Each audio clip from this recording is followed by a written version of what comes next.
민수기 말씀은 백성의 수라는 뜻입니다. 넘버. 이스라엘 백성이 출애굽하고 2년째 2월 첫째 날 하나님께서 명령해서 백성들의 숫자를 헤아립니다.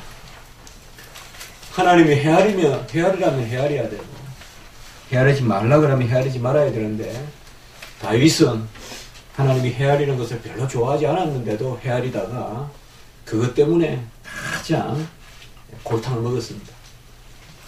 하나님이 가장 싫어하시는 게 헤아리는 거예요. 안 헤아려도 혼내시고 헤아려도 혼내시는데 헤아리라고 하실 때는 헤아리고 헤아리지 말아라고 할 때는 헤아리지 말아야 됩니다. 은혜를 카운트할 때는 카운트해야 돼요. 지난 해에 얼마나 많은 은혜를 받았는가 그런 걸 헤아려야 돼요. 그러나 이웃에 대한 시기, 질투, 판단, 미움, 또 받을 것 이런 거 너무 헤아리면 안 돼요. 그런 것은 헤아리는 것을 그렇게 원치 않습니다. 이스라엘 백성의 수를 헤아리니까 장정만 60만 3,550명이다. 정확하게 이렇게 기록하고 있습니다. 역사상 숫자를 이렇게 정확하게 고대의 사건을 기록한 일이 잘 있을까요? 그러나 성경은 정확하게 60만 3,550명 이것이 바로 병기를 들 수 있는 남자들. 그러니 전체 이스라엘의 무리는 그 수가 훨씬 더했다고 보아 무방할 것입니다. 오늘날은 남자 여자가 수가 비슷하지만은 그 당시에는 여자들의 수가 더 많았다고 봐도 또 되겠죠. 전쟁도 이렇게 저렇게 있을 것이고 또 노동을 하다가 또 일찍 그렇게 사고로 죽는 경우도 많을 것이고 뭐 이렇게 본다면 이스라엘 백성의 수는 그 당시에 군대만 60만이다 라고 봤을 때는 성경에 보면 병사가 60만이라고 했거든요. 대단한 그런 무리라는 것을 알 수가 있습니다. 이 이스라엘 백성에게 하나님이 가장 크게 이 숫자를 헤아리고 난 다음에 가장 큰 영적인 이스라엘 백성의 특성을 부여하시는데 그것이 바로 민수기 6장입니다. 민수기 6장에 보면 이스라엘 백성의 특성을 두 가지로 우리가 파악해 볼 수 있어요. 첫 번째가 나시린의 규례를 허락하셨고 두 번째가 오늘 우리가 읽었던 말씀 이스라엘 백성의 축복 기도권이에요. 그래서 이스라엘 백성은 나시린으로 구별되는 백성이고 그 이스라엘의 구별됨이 어디에서 가장 크게 드러나느냐? 하나님의 축복 기도를 대언할 수 있는 족속이다 이 말이에요. 하나님의 복을 구할 수 있는 민족이 바로 이스라엘 민족이다. 복의 근원이다. 기도할 수 있는 민족이다.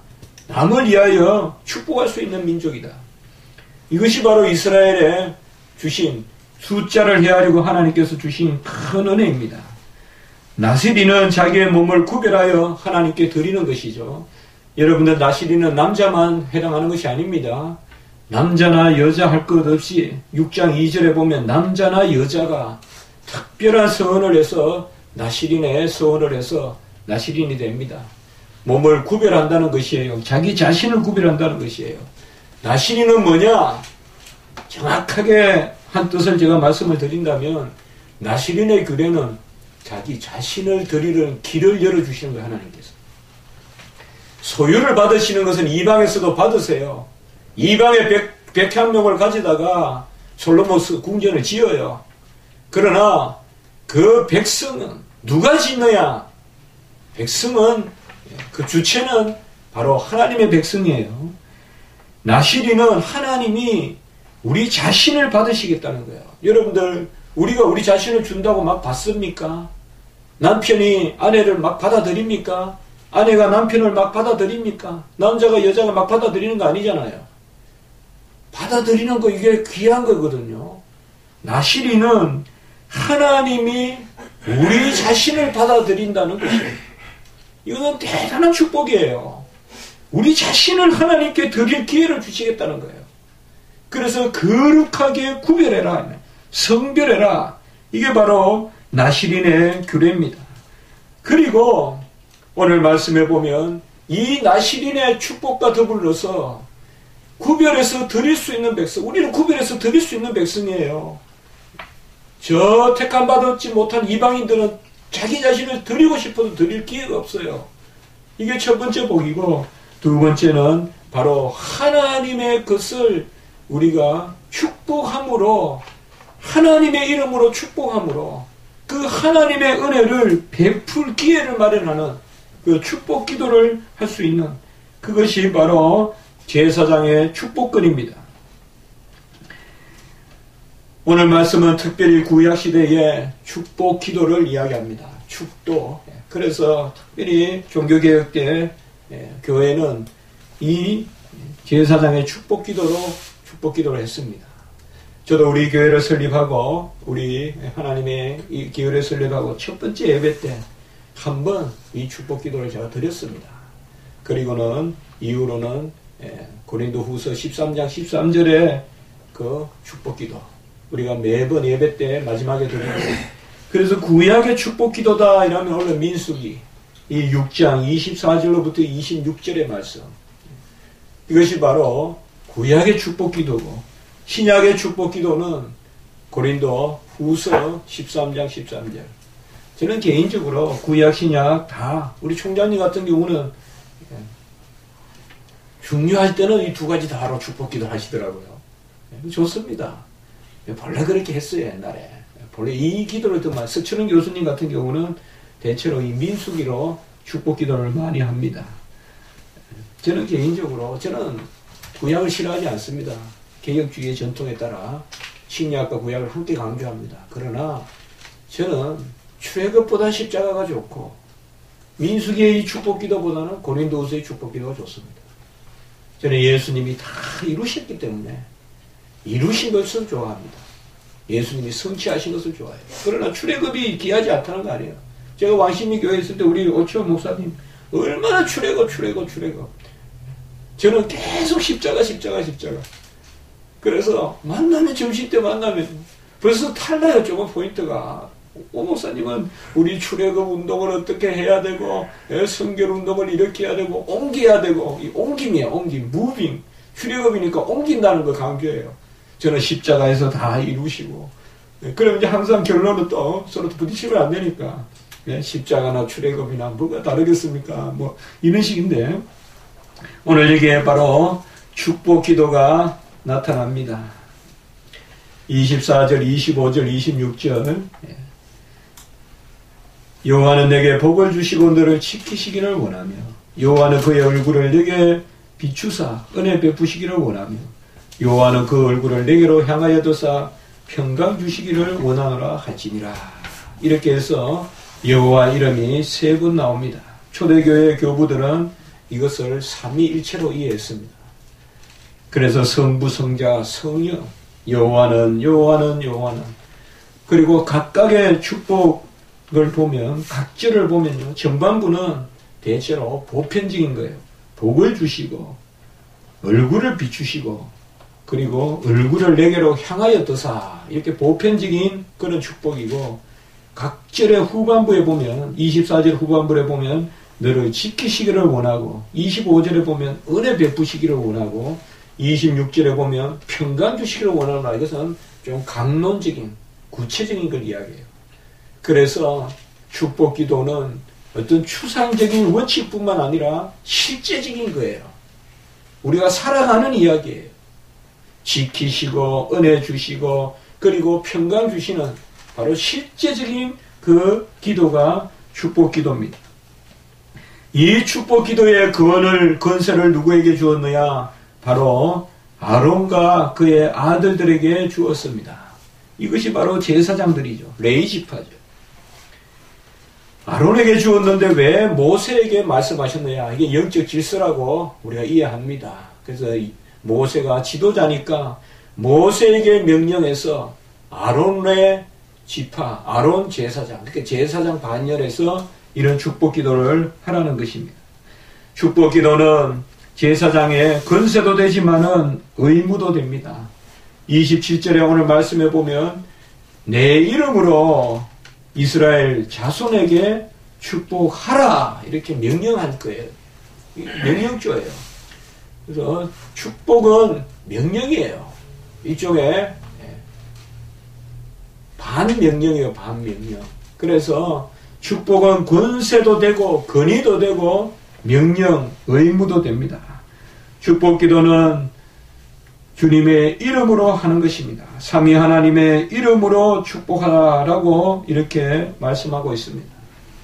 축복하는 사람은 사람이지만은 그 축복의 제정자와 축복의 주체는 하나님이십니다. 그러므로 삼위 하나님의 이름으로 축복해야 됩니다. 그리고 두 번째, 이스라엘 자손에게 축복하라 라고 이렇게 이야기했습니다. 사실 축복은 믿는 사람에게 하는 것입니다. 로마 교황이 어느 곳에 가든지 땅에 입을 맞추고 하는 이런 것은 사실은 크게는 우리가 받아들일 수는 있는 부분도 있지만은 이 땅을 복되게 하시옵소서, 아프리카를 복되게 하시옵소서, 그런 의미로 받아들일 수도 있지만 엄밀히 말해서 축복 기도는 주의 백성들에게 베푸는 것입니다. 그러니까 전도 기도가 있고 선교 기도가 있고, 전도와 선교 기도를 하든지 축복 기도를 하든지 이 두 가지예요. 사실은 이게 복음 선포를 위한 기도를 하고, 그들이 복음을 영접했을 때 축복 기도를 하는 거예요. 막 축복 기도는 그저 다 뭐하고 WCC 같이 그냥 불교도 축복하시고 모하메트교도 축복하시고 뭐 다 이렇게 축복하는 것은 성경적 축복관이 아니에요. 물론 일반 은총적인 하나님의 계시의 역사와 은혜가 있지만은 축복은 하나님의 자녀에게 축복하는 거예요. 그러니까 우리 부모님들이 믿지 않으면, 우리 형제가 믿지 않으면 하나님의 복을 받을 수 없기 때문에 그 안타까움에 전도를 해야 되는 거예요. 우리가. 왜요? 내가 축복할 수 없기 때문에. 내가 축복하기 위해서는 먼저 믿게끔 해야 되니까. 믿지 않는 그대로 두고 축복할 수 없기 때문에. 그래서 우리가 더욱 간절하게 축복을 하는 것입니다. 그러므로 축복은 예배 때 하는 것이 가장 복된 것입니다. 믿는 백성들이 모여서 하나님의 성으로 찬양하는 예배 때 복을 비는 것이죠. 그러므로 예배 때 축복 기도가 마땅한 것입니다. 이것은 정통교회의 예배 양식에 꼭 나타나는 것입니다. 그리고 세 번째 보면 이러한 축복 기도를 할 때 27절 마지막 부분에 보면 내가 그들에게 복을 주리라 라고 이렇게 말씀하고 있습니다. 복을 주시는 분이 누굽니까? 아니 나다 이 말이야. 아이 히고리오로 내가 복을 주시겠다. 어제 우리 밤에 말씀 봤죠. 나 여호와. 이 주님께서는 아주 중요할 때 이 나란 말을 쓰세요. 나 여호와가 너희에게 이르노고 나 여호와의 이름은 이것이 채세에 기념할 나의 칭호니. 이런 말씀을 할 때 내가 그들에게 복을 주리라. 누가 복을 주느냐? 사실은 여러분들 하나님 축복하시옵소서 이렇게 기도하면 안 됩니다. 축복은 사람이 하는 것이에요. 하나님 복을 내려주시옵소서 해야 돼요. 엄밀히 말하면 복을 비는 것은 하나님이 아니에요. 복을 비는 것은 사람 힘이 아니에요. 그래서 우리가 엄밀히 쓸 때는 하나님 복 내려주시옵소서 이 말 좋습니다. 그렇게 해야 돼요. 복 내린다는 복이 왜 나빠요? 성경에는 복이 얼마나 많은데요. 복이 중요합니다. 성경에는. 그러나 축복은 엄밀히 사람에게 하나님께서 맡기십니다. 그러니까 축복합니다. 이삭이 야곱을 축복할 때 그때 축복하는 거예요. 하나님은 복을 내리시는 거예요. 복을 내리신다. 축복이라는 것은 복을 빈다는 뜻이에요. 복을 비는 것은 인간이 하는 거예요. 그럼 하나님은 뭐예요? 복을 내리시는 분이에요. 그렇게 엄밀히 쓸 수 있습니다. 이 부분도 우리 정의로 총장님 많이 강조하시더라고요. 맞습니다. 네. 복을 내려주시는 분은 하나님이시고 복을 비는 것, 축복은 바로 우리가 하는 것입니다. 사람에게 맡겨주신 것입니다. 그래서 무슨 저분에게 기도를 받으면 신령하니, 저분의 기도에는 무슨 능력이 있니, 그런 것은 다 무익한 것입니다. 옷깃만 만져도 나았고 수건만 만져도 나았고 사도들도 그런 권능을 행했지만 그것은 일시적으로 하나님께서 허락하신 권능이지 그저 베드로가 무슨 능력이 있어서 항시 그런 능력을 베푸는 거 아닙니다. 그러므로 축복기도는 성삼위 하나님의 이름으로 믿는 백성에게 하나님이 베풀 것을 간구하는 것입니다. 베푸는 자에게 무슨 능력이 있는 것이 아니에요. 베푸는 자는 더 겸손해야 될 것이요. 축복기도를 드리는 자는 더 낮아져야 될 것이요. 더 금식해야 될 것이요. 더 자기 자신을 죽여야 됩니다. 우리는 새로운 한 해를 맞이했습니다. 새로운 한 해에 하나님께서 우리 모든 백성들에게 축복할 수 있는 권세를 주시기를 주님의 이름으로 축복합니다. 저도 축복하고 여러분들도 축복하시고 축복의 전달이 있길 바랍니다. 옛날에 무슨 제가 어제부터 자꾸 미국에서 영화 TV 봤던 이야기가 자꾸 나오는데요. 우리가 뭐 미국에서 TV 본 게 거의 없어요. 예, 칼빈 신학교 있을 때 또 그런 걸 즐겨하지도 않았는데 칭찬합시다 하는 게 있었어요. 칭찬을 하는데 이 사람이 릴레이로 칭찬하는 그런 것을 본 적이 있는데 사실은 이 축복이라는 것은 바로 일종의 릴레이예요. 릴레이. A가 B를 축복하고 B는 C를 축복하고 이삭은 야곱을 축복하고 야곱은 12지파를 축복하고 축복의 계대가 내려오는 거예요. 올 한 해도 우리가 축복하는 그런 역사가 있기를 축복합니다. 서로 축복했으면 좋겠어요. 우리 같이 한번 축복합니다 한번 해봅시다. 축복합니다. 축복합니다. 축복합니다. 예. 보통 먼저 부부끼리 보시면서 안 해요. 예. 먼저 이웃을 향하고.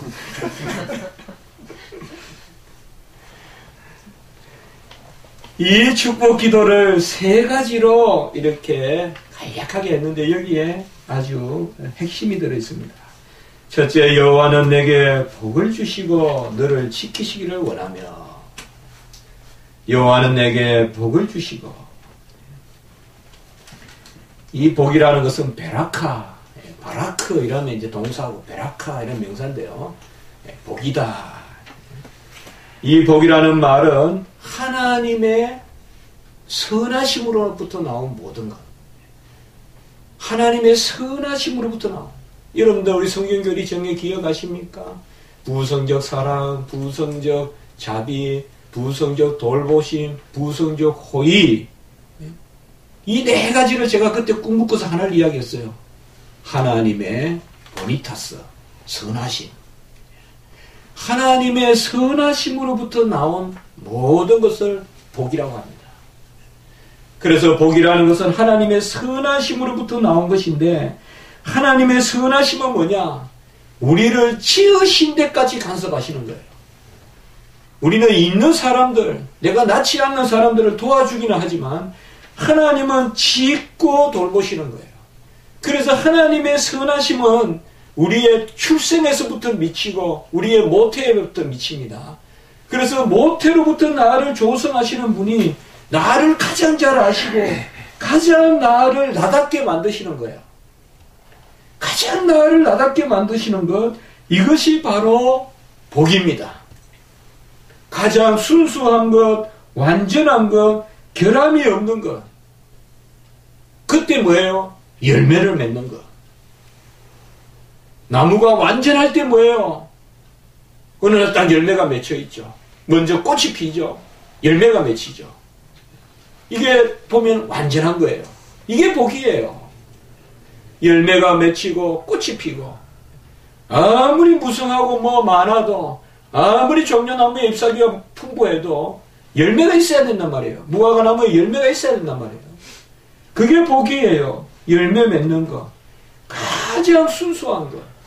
가장 나다운 것. 여러분들, 우리가 우리다운 게 뭘까요? 내 성격일까요? 내 살아왔던 어떤 그런 버릇일까요? 그런 거 너무 추억하지 마세요. 버리지도 마세요. 기억하세요, 여러분들. 기억은 좋은 거예요. 기억하세요. 버리려고 하지 마세요. 버리려고 하니까 병 생기는 거예요. 기억하세요, 과거를. 그러나 기억하면서 이기십시오. 지금이 더 중요한 거예요. 하나님은 항상 지금을 위한 과거고 또 미래를 위한 지금이에요. 그러므로 우리가 가장 우리다웠게 되는 것, 그때 열매를 맺히는 거예요. 우리가 우리다운 게 뭘까요? 가장 내 지식을 발휘하는 걸까요? 가장 내 성격을, 내 기질을 발휘하는 걸까요? 우리가 우리다운 것, 내가 나다운 것은 하나님이 나를 지으신 대로 완성시키는 거예요. 그게 복이에요. 그때 열매를 맺는 거예요. 그때 다 꽃이 피는 거예요. 어디에서 꽃이 나왔는지 꽃이 탁 피어 있잖아요. 필 때 보면. 그것이 바로 복입니다. 그러므로 그 복이 뭐예요? 바로 연결이 되잖아요. 지키시는 거예요. 하나님께서. 하나님이 우리를 지은 대로 지키시는 거예요. 작정한 대로 이루시는 거예요. 그게 복이에요. 그래서 여호와는 내게 복을 주시고 너를 지키시기를 원하며, 나의 나다운 것, 하나님이 나를 지어서, 우리가 사실 저도 자녀를 낳아보니까요, 처음에 있던 대로만 지키기만 하면 되겠는데 못 지켜요. 우리 마리아 어릴 때 낳았을 때요, 정말 그대로 지키면 좋겠더라고요. 뭐 더 잘하고 더 배우고 그런 개념이 아니라 있는 그대로 지키면 좋겠더라고요. 아름답고 순수하고, 예쁘고 투명하고. 어떻게 보면 하나님 편에서 보면 이 지킨다는 개념은 외부의 어떤 적으로부터, 불순한 것으로부터, 잘못된 것으로부터 그런 것을 다 바로 보존하는 거예요. 지키는 거예요. 바로 아름답게 낳았다는 것이 아닙니까? 시편 2편 7절에 보면 뭐예요? 너는 내 아들이라 오늘 내가 너를 낳았도다. 낳았기 때문에 지키시는 거예요. 제가 이 말씀을 이렇게 연결해 봤습니다. 물론 시편 2편 7절은 예수 그리스도의 오심, 성육신을 예표하는 말씀이지만 우리를 위한 말씀으로도 받아도 돼요. 너는 내 아들이라 오늘 내가 너를 낳았도다. 우리 이 복을 있죠. 우리를 낳게 하시는 것과 연결시켜야 복이 보이는 거예요. 주님이 나의 태생이라는 것을 연결시켜야 복이 보여요. 내가 내대로 사는데 주님은 그냥 얹어서 따라오시고 주님은 더하여 주시고 이건 복이 아니에요. 내 본질로부터 나오는 게 복이에요. 히브리서 2장 11절에 보면 뭐예요? 거룩하게 하시는 이와 거룩하게 함을 입은 자들이 다 한 근원에서 나온지라. 저는 성경에서 이보다 더 대단한 말씀이 없다고 생각해요. 거룩하게 하시는 이와 예수 그리스도예요. 거룩하게 함을 입은 자들이 우리예요. 다 한 근원에서 나온지라. 히브리서 2장 11절. 히브리서에서는 우리 성도의 어떠함을 상당히 높이거든요. 거룩하게 하시는 자와 거룩함을 입은 자가 한 곳에서 나온지라. 예수님과 우리가 한 곳에서 나온지라. 그게 복이에요. 그래서 여호와는 내게 복을 주시며 너를 지키시기를 원하며, 두 번째는 여호와는 그의 얼굴을 내게 비추사 은혜 베푸시기를 원하며. 얼굴이란 말은 파님, 히브리어로 말하면 파님.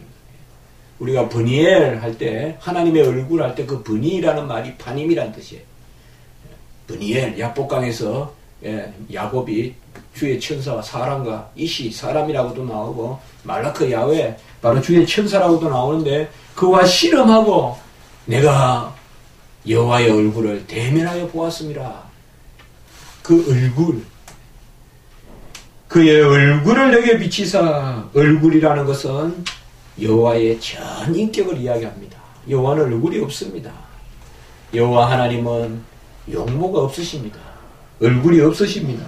그의 얼굴을 내게 비춘다는 말은 뭘까요? 바로 그분의 전인격을 우리에게 비추어 주신다는 것입니다. 전체적으로 우리에게 다가오신다는 것입니다. 그의 얼굴을 내게 비추사. 바로 여호와 하나님께서 우리와 관계를 맺으신다. 인격적인 관계를 맺으신다. 전인격적인 여호와 하나님께서 전체적으로 우리와 관계를 맺으신다는 것입니다. 우리는 하나님과 일종의 아주 긴밀한 그런 관계 속에 있습니다. 모든 우리의 일상의 삶도 여호와 하나님과의 관계에 있고 그저 신앙은 추상적인 것이 아닙니다. 날마다 살아가면서 그때그때 우리의 고백이 실제적인 삶으로 드러나는 것입니다. 저는 그래서 교리와 삶이 구별되지 않는다고 봐요. 절대 진리의 고백이 없이 삶의 온전한 변화가 없어요. 진리의 고백은 또 삶의 변화를 동반하고 있어요. 그래서 여호와께서 그의 얼굴을 내게 비추사, 그의 얼굴을 비추신다는 것은 바로 그가 모든 것을 담아서 우리와 대면하신다는 거예요. 이 말이 뭡니까? 여호와 하나님은 우리가 담을 수 없는 분인데, 볼 수 없는 분인데, 우리가 큰 것을 다 볼 수가 없잖아요. 우리의 눈은 고정되어 있잖아요. 우리의 시야에 들어오신다는 거예요. 바로 우리에게 맞추어 주신다는 거예요. 여호와 하나님이 나의 얼굴과 같이 대면해 보신다는 말이에요. 그래서 야복강에서 야곱이 기도할 때는 사람이 나타났다고 표현했어요. 그게 바로 여호와 하나님이에요. 예수님이에요. 그래서 이씨 사람이라고 표현하고 있어요. 야복강에서 사람과 씨름했다고요. 주의 천사 호세아서에 보면 주의 천사와 씨름했는데 사람과 씨름한 거예요. 그 사람 주의 천사 그게 누구예요? 엘 하나님이에요. 그래서 하나님이 사람으로 오신 거예요. 그 말은 내가 볼 만한 얼굴로 나타나셨다는 거예요. 이것이 뭐예요? 은혜입니다. 25절의 뒷부분에 여호와는 그의 얼굴을 내게 비추사 은혜 베푸시기를 원하며. 은혜라는 것은 뭐예요? 여호와 하나님께서 우리에게 비추어서 낮추어 주신 것이에요. 여기 원어를 보면 하난이라고 언어가 있는데요. 예, 히브리어로 낮추신다는 뜻이에요. 여기 은혜라는 말은 낮추신다는 뜻이에요. 여호와 하나님께서 낮추어서 맞추어 주십니다. 같이 합시다. 낮추셔서 맞추신다. 낮추셔서 맞추신다. 낮추셔서 맞추어 주시는 게 은혜예요. 그래서 나와 동행하세요. 그래 와서 나와 같은 족적을 남기시는 거예요. 그분은 도무지 우리가 안을 수도 없고 볼 수도 없는 그 무한하시고 무변하신 분인데 그분이 우리에게 오신 것입니다. 여호와는 그 얼굴을 내게 비추사. 셋째로 여호와는 그 얼굴을 내게로 향하여 드사. 이게 비추사라는 말은 낮추어 보신다는 말이고요. 향하여 드사라는 말은 올라 보신다는 말. 이게 참 표현이 재미있죠. 여호와는 그 얼굴을 내게로 향하여 드사. 여기 향하여 든다는 말은 오늘 히브리어로 제가 몇 가지 이야기하는데 나사라는 뜻이에요. 들다, 나사, 올리다 이 말이에요. 그의 얼굴을 들어 올리신다 이 말이에요. 들어 올리신다. 25절에는 은혜를 베푼다 말은 낮추신다. 얼굴을 구부리신다 이 말이에요. 구부리신다. 그런데 여기서는 뭐예요? 드신다. 그럼 우리가 25절과 26절은 어떻게 이해하면 될까요? 구부르셔서 얼굴을 드시는 거예요. 그렇게 표현할 수 있겠습니까?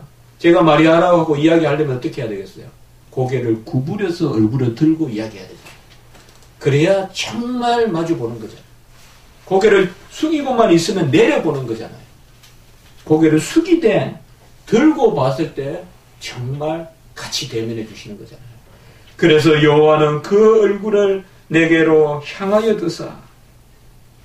이것은 우리 자신의 세세한 것을 다 살펴주시는 것을 이야기합니다. 우리의 심중을 살피고 정말 밑에서 위로 보듯이 우리가 내려볼 때보다 위로 볼 때 더 많이 보이잖아요. 그렇지 않아요, 여러분들? 위에 탁 놓고 보면 더 많이 보이잖아요. 그거예요, 바로 여기 표현이. 위에 놓고 보시는 거예요. 이렇게 올려서 보는 거예요. 세세하게 다 보신다는 거예요. 우리에게 얼굴을 향하여 드사. 그 보시는 게 뭐냐? 평강 주시기를 원하노라. 평강이라는 것은 제가 전에도 말씀드렸지만은 제자리에 있는 것입니다. 자, 여기에서 우리는 일종의 역설을 느낄 수 있어요. 평강이라는 것은 하나님은 하나님 자리에, 우리는 우리 자리에 있는 거예요. 그게 평강이에요. 교만하면 평강이 없어져요. 불순종하면 평강이 없어져요. 그런데 오늘 여기 말씀은 뭐예요? 여호와 하나님은 낮아지셔서 우리에게 맞추어 주시고 우리를 오히려 올라봐 주시는 분이잖아요. 그때 우리가 겸손해야 된단 말이에요. 그래서 평강이라는 말이 뭐냐? 여호와 하나님은 낮추어 주시고 우리는 그를 높이고, 이게 바로 평강이에요. 여호와 하나님은 우리에게 낮추어 주시고 겸손히 우리 밑으로 내려와 주시고, 그때 우리가 교만하면 안 돼요. 하나님 별것 아니네. 하나님 내 수중에 있네. 하나님은 뭐 내가 하라는데 내가 여호와 하나님 제가 기도하는데 다 돼요. 그런 게 아니다 이 말이에요. 여호와 하나님은 지극히 낮아져서 우리에게 맞추시고 그리고 우리를 세세히 감찰하시고, 그때 우리는 뭐예요? 겸손하고 낮아질 때 그 상태가 바로 평강입니다. 여호와 샬롬. 기도원이 여호와의 사자를 만났을 때 여호와 샬롬. 여호와를 보고도 죽지 않는 것입니다. 여러분들, 우리는 여호와를 봐야 돼요. 그리고 죽지 않아야 돼요. 이게 여호와 샬롬이에요. 여호와를 보고 죽으면 안 돼요. 또 안 봐도 안 돼요. 세 가지가 있어요. 여호와를 가장 극악한 거는 뭐예요? 보고 죽는 것. 두 번째는 아예 안 보고 사는 것. 사실 똑같은 말이에요, 둘 다. 우리는 뭐예요? 보면서도 안 죽어야 돼요. 야복강에서도 브니엘이라는 이름을 야곱이 브니엘이라고 이름하면서 뭐예요? 이는 그가 여호와를 대면하여 보고서도 죽지 않았습니다. 이렇게 이야기하고 있어요. 이게 샬롬이에요. 이 한 해 동안에 여호와를 대면하여 사시고, 그리고 죽지 않는 정도가 아니라, 죽지 않는다는 말은 여호와와 더불어 산다는 것이에요. 여호와를 매사 코람되어 대면하여 보시되 우리는 오히려 여호와를 심판의 주로 여기기보다 사랑의 주, 자비의 주, 은혜의 주로 여기고 한 해 동안 동행하는 그런 삶의 역사가 있기를 주님의 이름으로 축복합니다. 여호와여, 내게 복을 주시고 너를 지키시기를 원합니다. 여호와는 그의 얼굴을 내게 비추사 은혜 베푸시기를 원합니다. 여호와는 그 얼굴을 내게로 향하여 주사 평강 주시기를 원하노라. 오늘 짧은 시간이지만 너무나 중요한 이 구절을 제가 이렇게 한번 강조해 봤습니다. 루트는 이 구절을 이렇게 설명했습니다. 첫 번째 강구는 육신적인 삶과 행복을 강구하는 것이고, 육신적인 삶과 행복을 달라. 두 번째 강구는 영적인 삶과 영혼의 복을 강구하는 것이고, 세 번째 삶은 영적인 삶과 영혼의 강구 가운데서도 특별히 마귀 사탄의 근세로부터 지켜달라고 하는 기도다라고 이렇게 이 세 가지 기도를 설명했습니다. 올 한 해 동안 하나님이 여러분과 함께 하시고 온갖 그런 흑암과 정세와 근세로부터 보호를 받고 하나님의 놀라운 복이 여러분과 함께 하시는 그런 동행의 삶이 되기를 주님의 이름으로 축복합니다. 기도드리겠습니다. 하나님 아버지, 감사합니다. 우리가 다 나실인과 같고 다 축복의 기도의 근을 가진 줄 믿습니다. 하나님, 축복의 입술을 주셨는데 저주를 하는 그런 입술이 되지 않게 하시고, 사르는 독이요, 사르는 불이요, 죽이는 독이 축복하는 입술과 함께 있다고 야고보에서 말씀하셨는데, 올 한 해 아버지여, 벌써 오늘 아침부터 혹시나 저주하지 않았는지 하나님 아버지 회개합니다. 올 한 해 동안 축복의 입술이 되게 도와주시옵소서. 축복의 심령이 되게 주여 도와주시옵소서. 옆에 있는 사람이 가장 귀한데 귀한 사람을 축복하는 저희들이 되게 도와주시옵소서. 구주 예수 그리스도 이름으로 감사하며 기도드리옵나이다.